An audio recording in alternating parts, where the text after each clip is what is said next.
and welcome along to Paper Talk, where there's plenty to get stuck into on this Monday morning. And joining us on the show today, we have Adam Newson, who is the chief Chelsea correspondent for Football London and sports broadcaster and big Manchester United fan. Flex, good morning to you both. Thanks for coming on.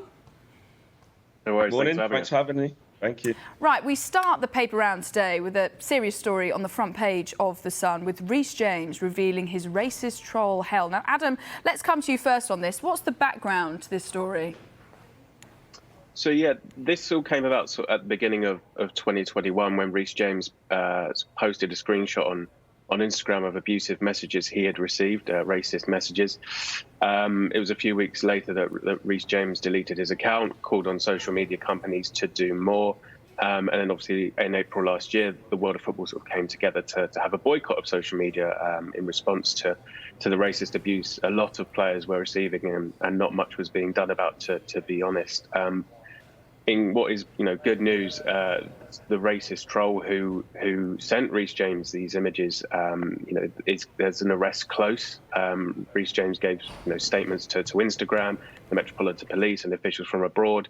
At the time, Roman Abramovich, wrote to every Chelsea player saying he was appalled at the abuse and that, he basically made additional funding available to sort of help the club's anti-racism efforts, and the main point here is that the person who sent these racist messages, it looks like there is going to be an arrest, and that is progress given sort of the lack of support players have had in the past and the lack of accountability people have had for sending these messages.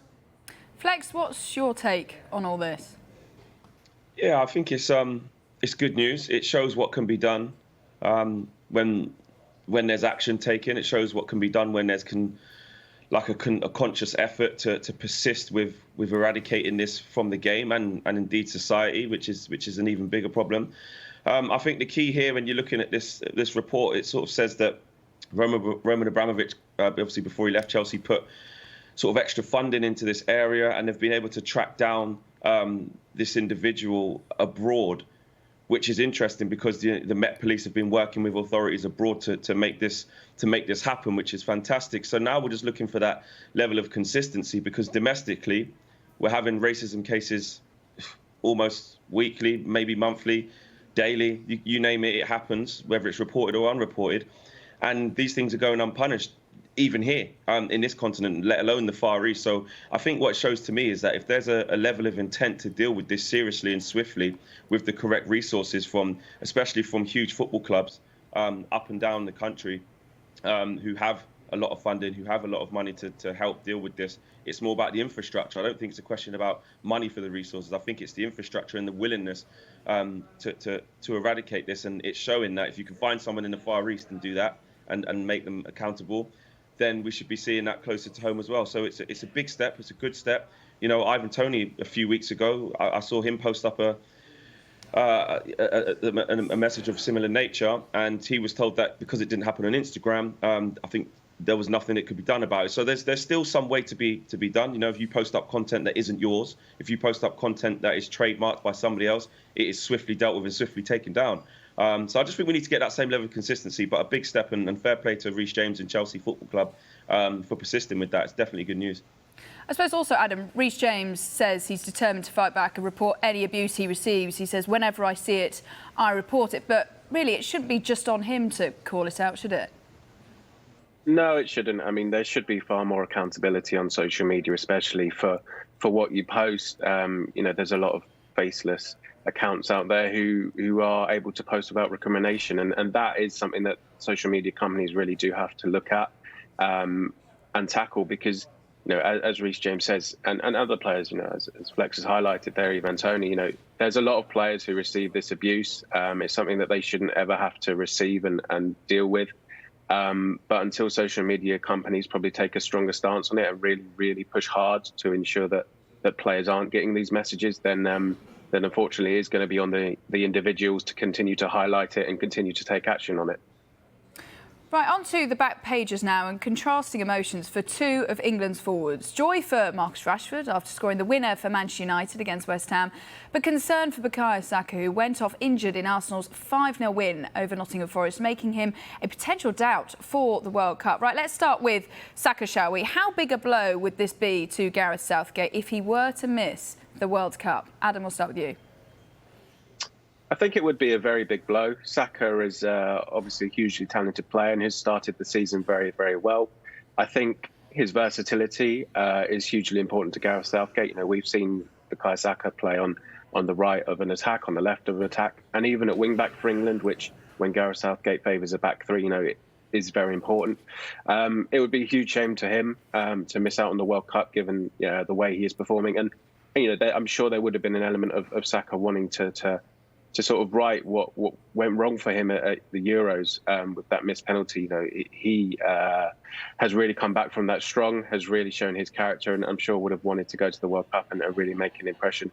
Hopefully, it sounds like it might just be an impact injury. You know, there will be scans and the like undertaken, and hopefully he can still go, because yes, it would be quite a big loss to Southgate and the squad, because you know, by all accounts, he's a very well liked member of that squad.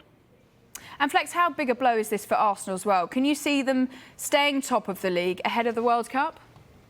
It's a huge loss for Arsenal. It's a massive loss for Arsenal. I think he's been really consistent this year. He's been really positive for Arsenal. And you look at Arsenal's squad and you worry for them that if they do get a key injury in a key area to a player that's almost irreplaceable for them at the moment, they can struggle if they get an injury to the likes of Gabriel Jesus, or like we're talking about now, Bukayo Saka, maybe Thomas Partey. Do they have that depth in quality to replace those players for like? Probably not yet.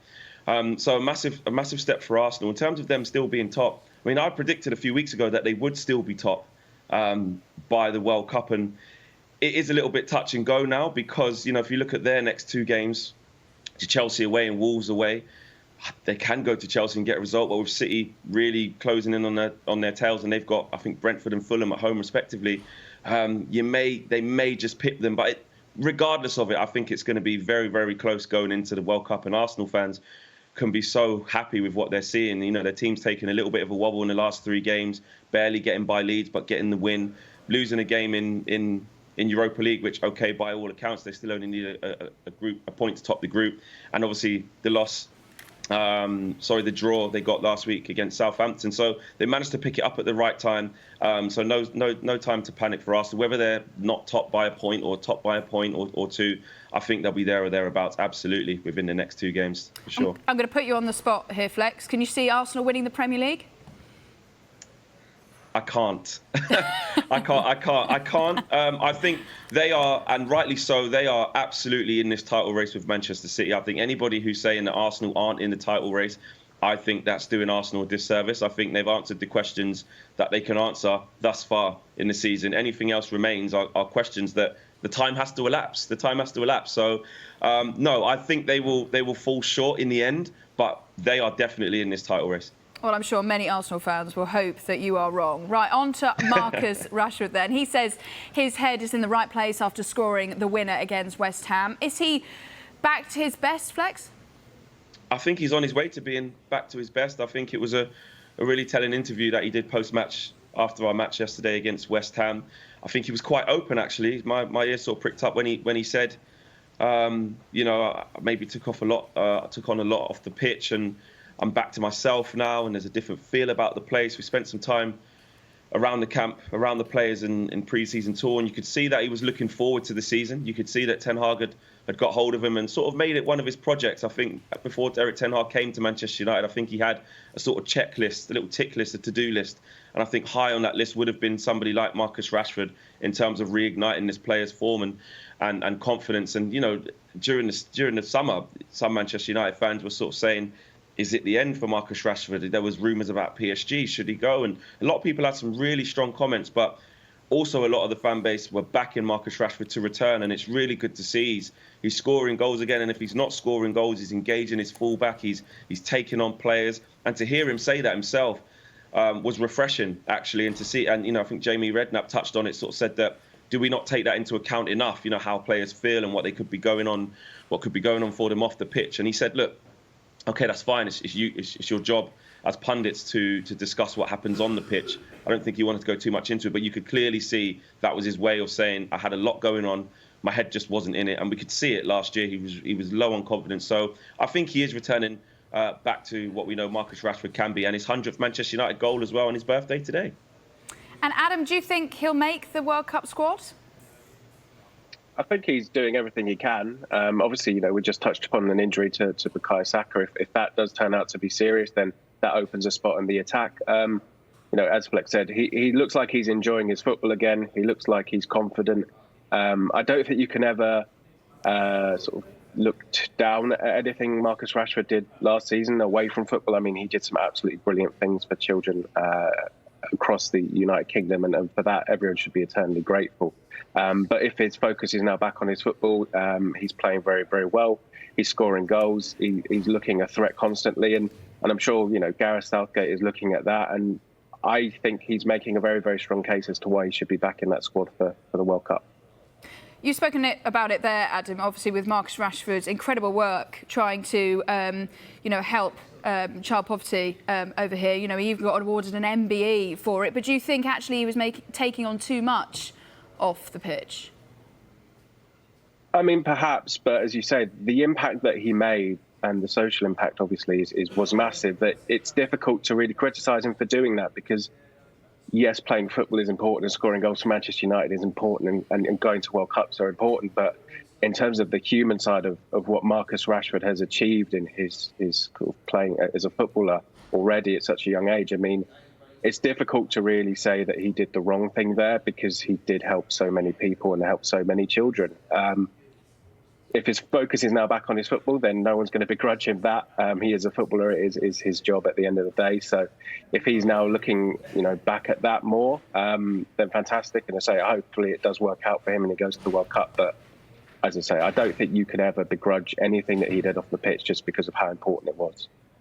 Just quickly on that, I just wanted to chime in there. 100% agree with that. I mean, it would not even just difficult. I think it's impossible to criticise what he did for those young children because, nobody else was going to do it. And Marcus Rashford stepped up and used his platform, used his infrastructure to make that happen and was rightly so rewarded. If football came second nature to him, as a Manchester United fan, of course, I want all of our players to be doing well. But what he did for those young children, I don't think should ever come into question. And he had problems with injuries as well. So I think he did come through a lot, but absolutely fantastic what he did off the pitch. Whether it affected his football or not, nobody else in the country was going to do it. And Marcus Rashford stepped up and made it happen.